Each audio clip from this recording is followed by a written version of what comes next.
Hello बच्चों, चलिए प्रश्न को पढ़ते हैं। निम्नलिखित में कौन सा विन्यास आफबाउ सिद्धांत तथा पाउली के अपवर्जन नियम दोनों की अवहेलना करता है? एबीसीडी 4 विकल्प दिए, सही विकल्प का चयन करना है। चलिए प्रश्न की मुख्य उदाहरणा पे बात करते हैं। मुख्य अवधारणा देखिए, दोनों नियम इलेक्ट्रॉन भरने पर आधारित है। आफबाउ सिद्धांत और पाउली अपवर्जन नियम। पाउली अपवर्जन नियम दोनों ही इलेक्ट्रॉन भरने के नियम है। इलेक्ट्रॉन भरने के नियम, इन नियमों के आधार पर उपकोष में इलेक्ट्रॉन भरे जाते हैं। अब देखिए, आफबाउ सिद्धांत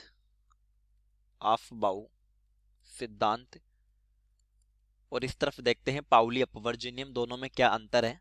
पाउली अपवर्जन नियम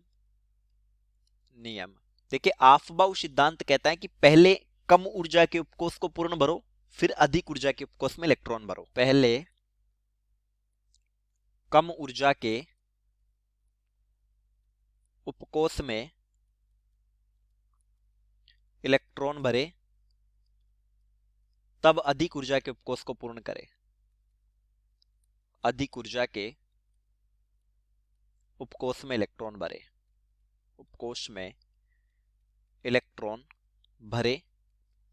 देखिए, ऊर्जा का जो क्रम होता है, पहले 1s को कंप्लीट करेंगे, फिर 2s शुरू करेंगे, यानी 1s2, 2s2, 2p6, 3s2, 3p6, 4s2, 3d10, ये ऊर्जा का क्रम होता है। तो इस आधार पर इलेक्ट्रॉन भरे जाते हैं। ऊर्जा का क्रम, यानी 1s में जब 2 इलेक्ट्रॉन भरेंगे तभी हम 2s में इलेक्ट्रॉन भरना शुरू करेंगे।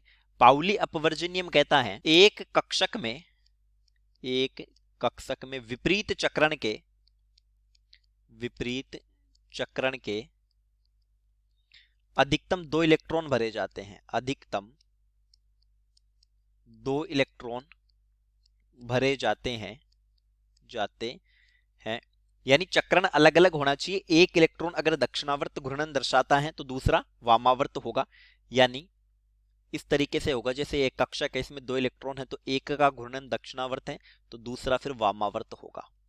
अब देखिए, ए विकल्प में पहले 1s को पूरा किया है और दोनों इलेक्ट्रॉन विपरीत चक्रण के हैं, फिर 2s को पूर्ण किया है, फिर 2p में अगर ये p अक्ष है, py है, pz है, तो पहले p अक्ष को पूरा किया है, फिर एक इलेक्ट्रॉन है py में। तो ये तो सही है, दोनों की ही व्याख्या करता है, विपरीत चक्रण भी है और ऊर्जा का क्रम भी है।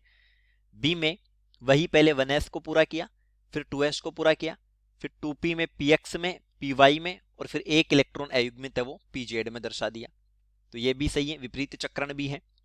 सी में 1s को पूरा किया और विपरीत चक्रण है, फिर 2s में एक इलेक्ट्रॉन भरा और सीधे ही 2p में भर दिया। 2s को पूरा करने के बाद 2p आना चाहिए था। तो ये तो आफबाउ नियम की अवहेलना हुई। और अगर ये px है तो देखिए, px में दोनों इलेक्ट्रॉनों का चक्रण समान है, तो ये पाउली अपवर्जन नियम की अवहेलना हुई। सी विकल्प में 2s को बिना पूर्ण किए 2p में इलेक्ट्रॉन,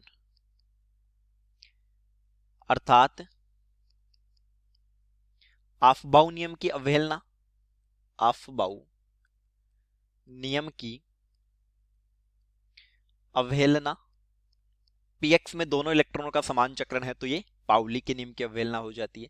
तो सही विकल्प होता है सी, उत्तर सी। चलिए, उम्मीद करता हूं प्रश्न समझ आया होगा। धन्यवाद।